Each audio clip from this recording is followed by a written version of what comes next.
Congratulations on your new shiny braces. Your journey to a beautiful smile starts now, so let's go.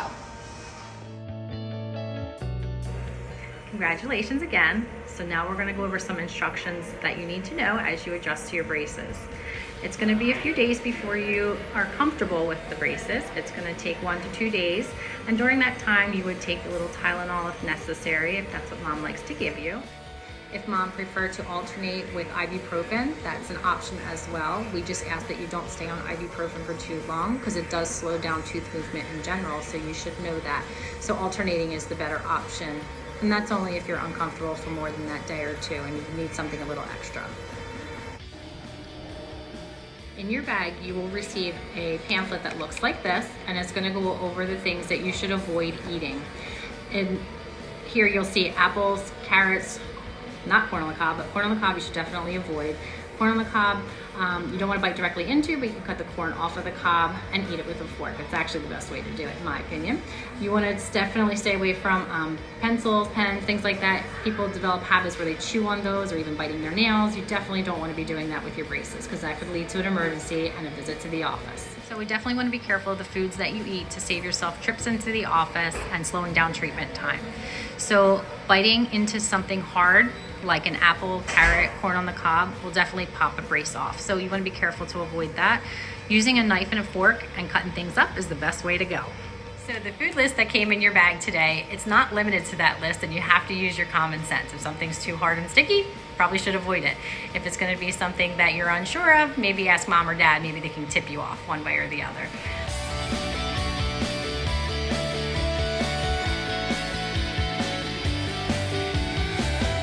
Brushing techniques. I'm going to go over this on a little illustration, a little closer up, so you can get the full effect of everything, so you have a complete understanding. And any questions that you have at the end, we're definitely here to help you. So in your bag, you will have a toothbrush that looks like this. You're going to just open it up, flip it out, and close it. So now you have a handle to work with. The bristles of the brush are going to actually work around the braces and the teeth. You're going to start out going across the front of the actual brace. Now you'll notice that I'm not hitting any area above the brace as I'm circling around in this area. So it is the second part that's the most important part.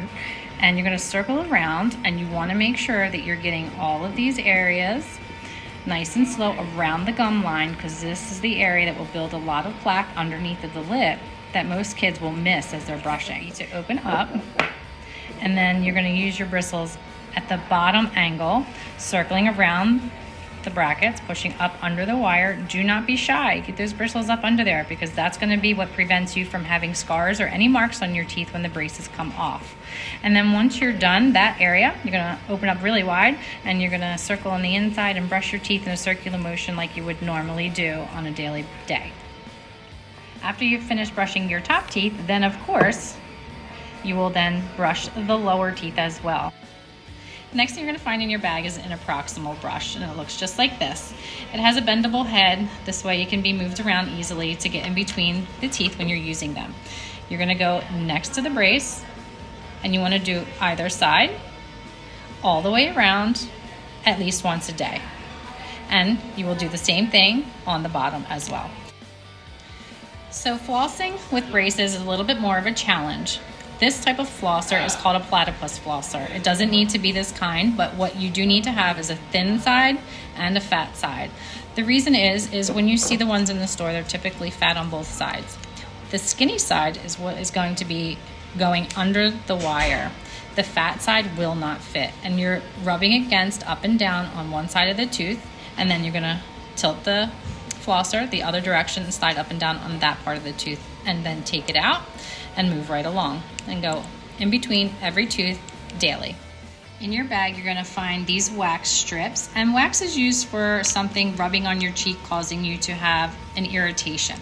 You pick off a little piece like so, and you would take it off and close that up, and then you're going to roll it in your fingers like a ball, and you can place it anywhere there is a brace.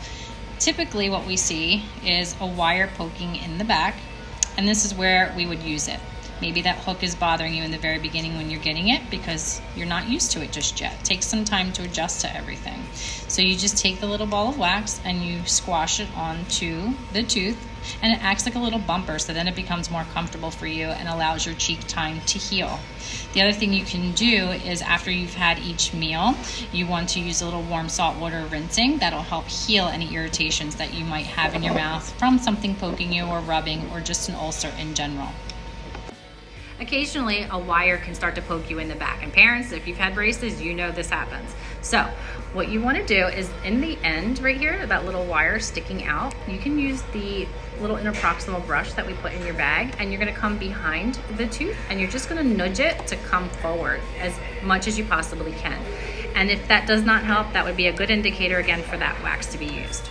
So the goal of all of this is to protect your teeth from what we call decalcification. Decalcification is an area on your tooth that is scarred if it's not brushed properly, which can happen around the braces if it's not being hit daily. An easy way to see this is if a kid can actually scratch at their tooth, a little white stuff will come off, and that's the first sign that that is decalc starting from plaque building. So every once in a while, it's a learning curve with the braces. You might end up with something broken, it happens.